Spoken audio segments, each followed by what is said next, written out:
வணக்கம். அஸ்ட்ரோவேலின் நல்ல நேரம் நிகழ்ச்சியின் சார்பாக அத்துணை சப்ஸ்கிரைபர்களையும் எல்லா அன்பு உள்ளங்களையும் எனது நண்பர்களையும் வருக வருக என வரவேற்பதில் பெருமகிழ்ச்சி கொள்கிறேன். வக்ரதுண்ட மகாகாய சூரியகோடி சமப்பிரப ஹவிக்னம் குருமேதேவ சர்வகாரியேஷு சர்வதா. தென்னாட்டுடைய சிவனே போற்றி, என் நாட்டவர்க்கும் இறைவா போற்றி. நண்பர்களே, இந்த புதிய காணொலியில் உங்கள் அத்துணை பேரையும் வரவேற்பதில் மிக்க மகிழ்ச்சி கொள்கிறேன். வழக்கம் போல மிகவும் வித்தியாசமான கேள்விகள், பெரும்பாலான மக்களுடைய மனசில் இருக்கக்கூடிய ரகசிய ஜோதிட கேள்விகள் மற்றும் மாறுபட்ட கோணங்களில் இருக்கக்கூடிய பல விஷயங்களை விரிவாக பேசலாம் வாங்க. இன்னைக்கு நம்ம 12 ராசிகள் 12 லக்னங்களில் இருக்கக்கூடியதில் முதலாவதாக நம்ம பார்க்கக்கூடிய கேள்வி என்ன அப்படின்னு பார்த்தோம்னா, எனது ஜாதகத்தில் தற்போது இருக்கக்கூடிய கிரக நிலைகள் எவ்வாறு செல்வாக்கு செலுத்துகின்றன? சார், நிறைய ஜோதிடத்தை பற்றி பேசுகிறோம், நிறைய சேனல் இருக்கு, நிறைய பேர் பேசுகிறாங்க, எதுவும் எனக்கு மாற்றம் வந்தபாடு இல்லை சார். அதுதான கேள்வி. என் ஜாதகத்தை வச்சு என்னுடைய கிரக நிலைகள் எனக்கு என்ன மாதிரியான செல்வாக்கு செலுத்துகுது, அதை தான் நம்ம பற்றி பேசணும். இப்போ 12 ராசி 12 லக்னத்தை பற்றி பேச முடியாது. இது ஒரு உதாரண ராசியை நம்ம எடுத்துக்கணும். வழக்கம் போல் நம்ம இன்னைக்கு எடுத்துக்கக்கூடிய ராசி மீன ராசி. மீன ராசி தற்சமயம் என்னுடைய கிரக நிலைகள் எவ்வாறு செல்வாக்கு செலுத்துகின்றன அப்படின்னா, முதல் பாயிண்ட், மீனராசிக்கு ஜென்ம சனி நடக்குது. இப்போ ராகு 12ஆம் பாவத்துக்கு போகிறார். அதே மாதிரி கேது 6ஆம் பாவத்துக்கு வரப்போகிறார். ராசிநாதன் மே 13ஆம் தேதி 4ஆம் இடத்திற்கு போகிறார். இதுதான் முக்கிய கிரகங்களுடைய ஒவ்வொரு உங்களுடைய ஜாதகத்திலையும் பிறப்பு ஜாதகம்னு ஒன்று இருக்கு. அந்த பிறப்பு ஜாதகத்தில் இப்போ நாம் பேசக்கூடிய பொது விஷயங்கள்லாம் நல்ல மாறுபடும். இந்த பிறப்பு ஜாதகத்தில் சில விஷயங்கள் இருக்கும். அதை பற்றி தெரிஞ்சுக்கணுன்னா நீங்கள் கீழே கொடுக்கப்பட்டுள்ள வாட்ஸ்அப் நம்பரில் எங்களை தொடர்பு கொண்டு ஆன்லைன் அப்பாயின்மெண்ட் வாங்கி பேசும்போது தான் இப்போ மீனராசிக்கு பேசுகிற மாதிரி உங்களுடைய ராசி உங்களுடைய லக்னத்திற்கு மிக துல்லியமாக நம்மளால் சொல்ல முடியும். இப்போ எப்படி இருக்குது கிரக நிலைமை, இனிமேல் எப்படி செல்வாக்கு செலுத்தும், இதை பற்றி சொல்ல முடியும். இன்றைக்கி இப்போ கிரக நிலைகள் மீனராசிக்கு எப்படி இருக்குன்னு நம்ம பார்த்தோம்னா, முதல்ல ஜென்மசனியின் காரணமாக ஃபஸ்ட்டு மனதில் குழப்பங்களும் முடிவெடுக்கிறதுல தெளிவில்லாத ஒரு சூழ்நிலையும் இருக்கும். சனி எப்பவுமே ராசியில் உட்கார்ந்தாலே ஃபஸ்ட்டு சிந்திக்கக்கூடிய தன்மையில் கொஞ்சம் பழுது ஏற்படும். 2, நினைச்சதெல்லாம் பாலுன்னு வெளுத்து ஏமாறக்கூடிய தன்மை வரும். கடினமான உழைப்பிற்கு சரியான எனக்கு சேலரி இல்லை, எனக்கு சரியான ஒரு இன்கம் இல்லை அப்படிங்கிறது மனசில் வரும்.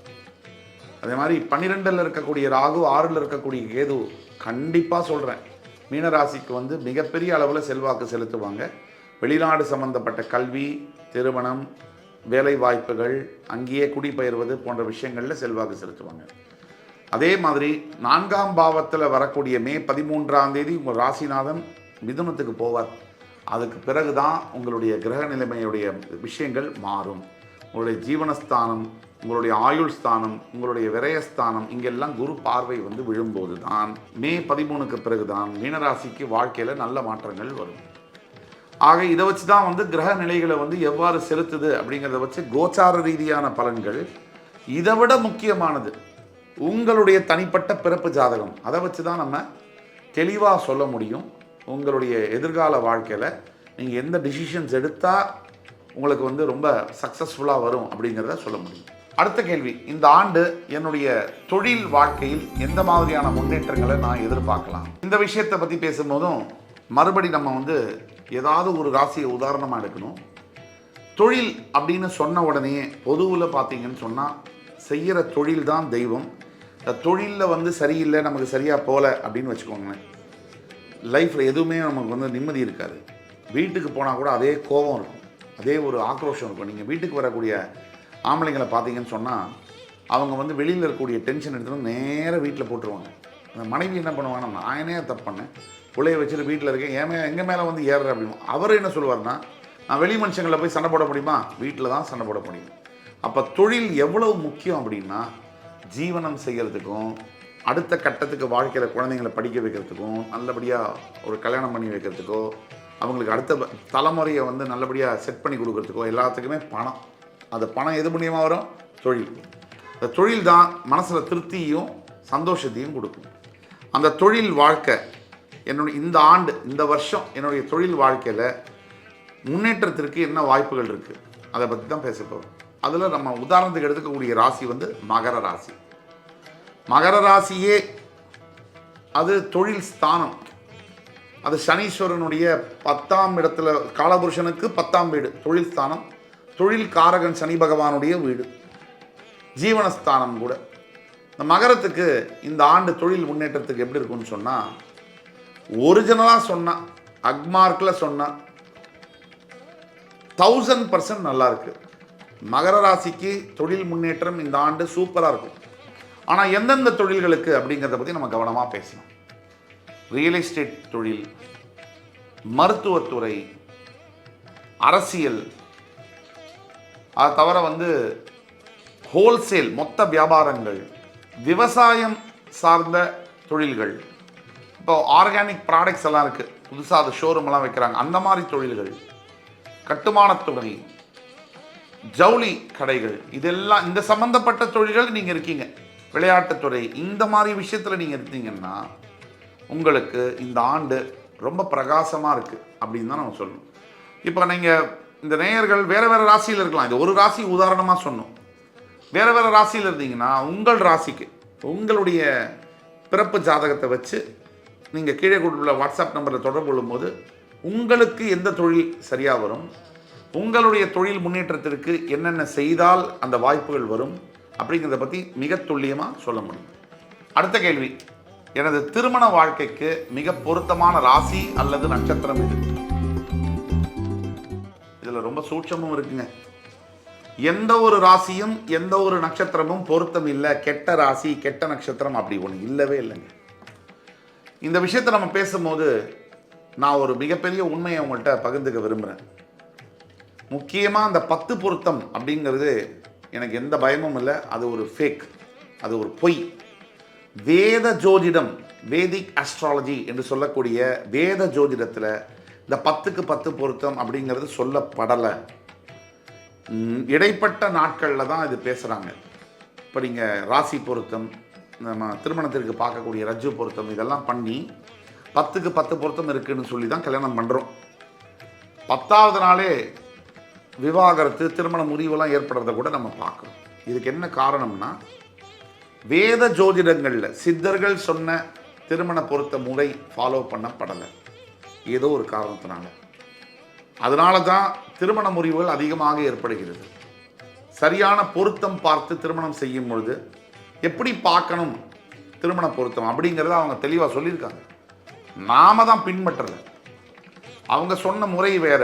லக்ன பொருத்தம் 2, 5, 7, 8 இந்த இடங்கள் பொருந்தி வருவது, தசா புக்திகள் பொருத்தமாக இருப்பது, நல்லா இருக்கா, இதெல்லாம் பார்த்து தான் திருமணம் செய்யணும்னு அவங்க சொல்கிறாங்க.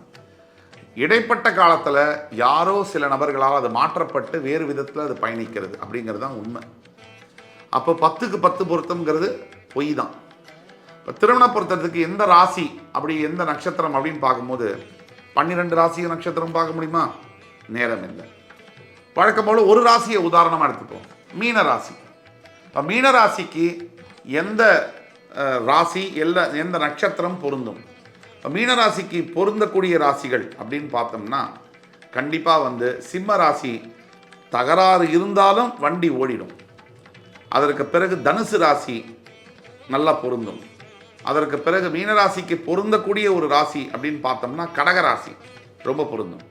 மீனராசிக்கு பொருந்தாத, இது வந்து உடனே பொருந்தோம்னா 100% பொருந்தும் அப்படின்னு கிடையவே கிடையாது. ஜோதிடத்தில் வந்து பார்த்தீங்கன்னா இந்த ஷாக்கு தான் நிறைய, சர்ப்ரைஸ் தான் நிறைய இருக்கும். நீங்கள் நம்ம நம்பவே முடியாத இடத்துல டோட்டலாக வேறு விதமாக இருக்கும். நம்பக்கூடிய இடத்துல கம்ப்ளீட்டாக டைவர்ட் ஆகி வேறு விதத்தில் இருக்கும். இப்படி எதுவுமே மாறி வரக்கூடியது தான் ஜோதிடம். அதில் சூட்சமங்கள் அதிகம். சூட்சமம்னா நிறைய வந்து ட்விஸ்ட் அண்ட் டேர்ன்ஸ் வந்து ரொம்ப அதிகம். இப்போது மீனராசிக்கு ஓரளவுக்கு பொருந்தாத ராசி, ஓரளவுக்கு பொருந்தக்கூடிய ராசின்னு தான் சொல்லணும். நீங்கள் நான் சொல்கிறத பொறுத்த பொதுவான பலன்களை வச்சு உடனே அந்த ராசின்னு ரிஜெக்ட் பண்ணிடாதீங்க. ரேர் அக்கேஷன்ஸில் இந்த நான் சொல்லக்கூடிய பொருந்துகிற ராசியில் கூட பிரச்சனைகள் இருக்கலாம், பொருந்தாத ராசியில் கூட பெரிய அளவில் பொருந்தலாம். அது ரொம்ப ரேர் ஆஃப் த ரேர். 90% நம்ம சொல்லக்கூடியது கரெக்டாக இருக்கும். அப்போது பொருந்தாத ராசிகள் அப்படிங்கிற பட்சத்தில் மீன ராசிக்கு கண்டிப்பாக நம்ம சொல்லணும்னா கன்னி ராசி கொஞ்சம் பொருந்துறதுக்கு கொஞ்சம் கஷ்டம். அதே மாதிரி மிதுன ராசி பொருந்துறதுக்கு கொஞ்சம் கஷ்டம். அதை விட்டுட்டோம்னாக்க மீனராசிக்கு ரொம்ப பொருந்தாத ராசிகள் அப்படிங்கிறதுல விருச்சிகம் கொஞ்சம் பொருந்துறதுக்கு சிரமப்படும். இதுதான். இதை தவிர மீனராசிக்கு ஓரளவுக்கு ராசிகள் எல்லாம் பொருந்தும் தான், அதில் ஒன்றும் டவுட் இல்லை. ஆக நட்சத்திரம் அப்படின்னு எடுத்தோம்னா மீனராசியில் பூரட்டாதி, உத்திரட்டாதி, ரேவதி 3 நட்சத்திரம் வருது.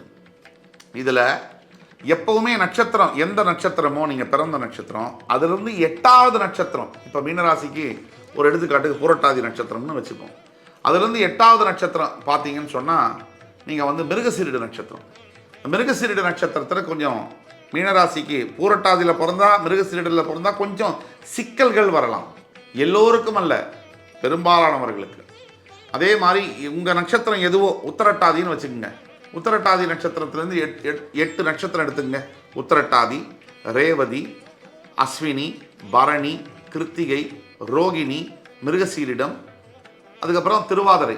அப்போ உத்திரட்டாதி நட்சத்திரத்தில் பிறக்கக்கூடியவர்களுக்கு திருவாதிரை நட்சத்திரத்தில் பிறக்கும் போது ஓரளவுக்கு சிரமங்கள் இருக்குது உறவுகளில் அப்படிங்கிறத நம்ம சொல்ல முடியும். எப்போவுமே 8வது நட்சத்திரம் கொஞ்சம் பொருத்தமடைகிறதுல பிரச்சனைகள் இருக்கும். இப்படி பொதுவாக சொல்கிறோம். இதுலேயும் ரேர் அக்கேஷன்ஸில் ஒரு 10% மாற்றங்கள் இருக்கும். சூப்பராக பொருந்தும். அதனால ஸோ இது 3வது கேள்வி. அடுத்த 4வது கேள்வி என்னென்னா, எனது வாழ்க்கையில் முக்கிய தடைகளை கடப்பதற்கு நான் என்னென்ன பரிகாரங்கள் செய்யலாம்? இல்லை, ஒரு விஷயம் என்னென்னா 12 ராசிக்காரர்களுக்கும் இப்போ நம்ம வந்து திருமணத்தை பற்றி சொன்னோம். ஒரு ராசிக்கு சொன்னோம். உங்களுக்கு வேறு ராசி வேறு லக்னமாக இருக்கலாம். நீங்கள் உங்களுடைய விஷயத்தை தெரியணும்னா கீழே கொடுக்கப்பட்ட வாட்ஸ்அப் நம்பரை எங்களை தொடர்பு கொண்டு ஆன்லைன் அப்பாயின்மெண்ட் வாங்கும் போது தான் துல்லியமாக உங்களுக்கு எந்த ராசியில் திருமணம் பண்ணலாம், திருமணம் பண்ண முடியாது, எந்த நட்சத்திரத்தில் பண்ணால் நல்லாயிருக்கும் அப்படிங்கிறத தெளிவாக சொல்ல முடியும். இந்த கேள்வி பாருங்கள், எனது வாழ்க்கையில் முக்கியமான தடைகளை கடப்பதற்கு என்ன பரிகாரம் செய்யலாம்? எல்லாருடைய மனிதர்கள்லேயும் 2 வகை தான் இருக்குது. ஒன்று, தடை கற்களை படிக்கற்களாக மாற்றக்கூடிய ஒரு மனோபாவம், படிக்கற்களையே தடைக்கற்களாக பார்க்கக்கூடிய ஒரு மனோபாவம். இவ்வளவுதான் வித்தியாசம். இந்த முதல்ல உள்ள குரூப்பு எத்தனை வாய்ப்புகள் கொடுத்தாலும் அதை அப்படியே பிடிச்சிக்குவாங்க, எத்தனை எதிர்ப்புகள் இருந்தாலும் அதை மாற்றி ஜெயிப்பாங்க. இந்த 2வது சொன்ன குரூப்பு அவ்வளோவா சட்டப்பட மாட்டாங்க. நிறையா நெகட்டிவாக எது இருக்கோ அதை எடுத்துப்பாங்க. அப்போது சுகமும் துக்கமும் நம்ம பார்க்குற பார்வையில் தான் இருக்குது, அதோடைய தன்மையில் இல்லை அப்படிங்கிறத நம்ம புரிஞ்சுக்கணும்.